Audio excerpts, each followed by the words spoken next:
On Monday, the 5th of June, Palantir announced that they have been given a multi-year contract worth nearly $500 million from the US Special Operations Command. We also saw yesterday that the stock price went crazy. It went above $15 per share and it actually held that resistance level for the rest of the day, meaning year to date so far, we are looking at an increase of 139% on this stock. That's madness. Now, I don't think that the announcement of the contract solely caused the surge in the stock price that we saw yesterday, but maybe it was this plus the AIPCon event that we saw happen on Thursday. You know, people have had time to marinate over the weekend, and maybe they've decided to start a position in Palantir or they wanted to buy more. I'm also starting to question whether there are some big players buying in here, i.e. institutional ownership is increasing, because this year has just been something else with this stock. The stock is moving so much and I'm starting to wonder whether there's been a lot of shares that are being purchased here. We obviously won't really know this for sure until the 13G filings are released for Q2,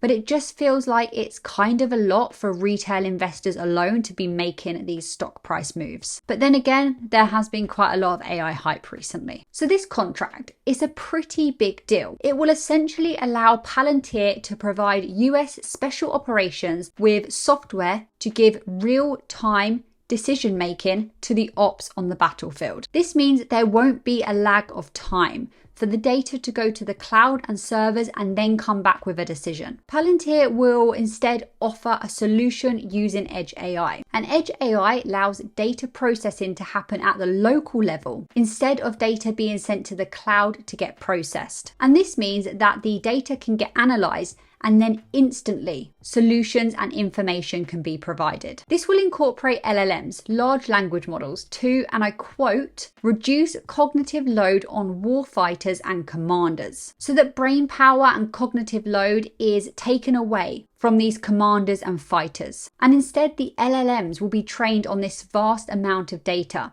so that answers are given and decisions can be made. From a competitive standpoint, it's a pretty big deal. Allowing large amounts of data to be analyzed instantly will not only give better decision-making abilities, but it will also speed up the process. In their press release of this, Palantir said that this contract is the result of the trust built on more than a decade of work between our communities, and is the reaffirmation of Palantir's commitment to always provide the most capable software for the US warfighters who need it most. Now, firstly, I love to see that they've built more positive and fruitful relationships. A big focus and a big takeaway of the AIPCon event was how much Palantir's customers enjoyed working with them and how much they trusted them. So this is just another positive sign of that happening. And secondly, I wanted to point out that this isn't a new partnership. So to fill you guys in who may be new to Palantir, this is not a brand new contract. It's more of a renewal of an existing contract that was in place. Palantir's partnership with the US Special Operations Command was one of their first with the US military. And this means that Palantir's software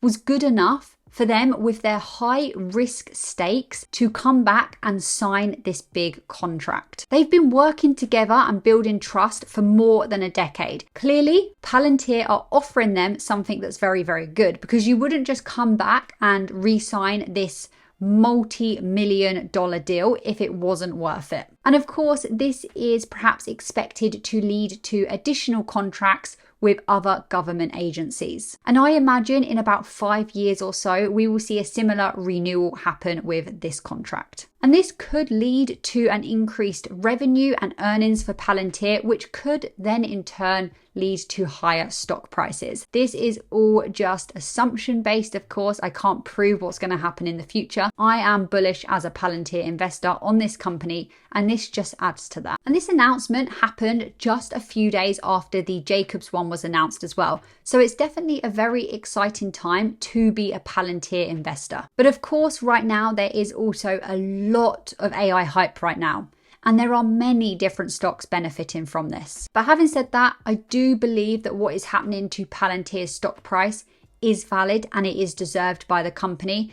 But of course, there's always pros and cons of any stock, so I urge you to do your own research before just FOMO into any position. I hope you guys are enjoying these videos I'm putting together about Palantir, Tesla, other stocks in my portfolio. And if you want to join my Patreon, where you get access to the Discord, we chat about Palantir, we chat about loads of other stocks on a daily basis, our portfolios, all of that good stuff. I'll leave a link in the description below. Thank you so much for watching this video, and I'll see you shortly in another one.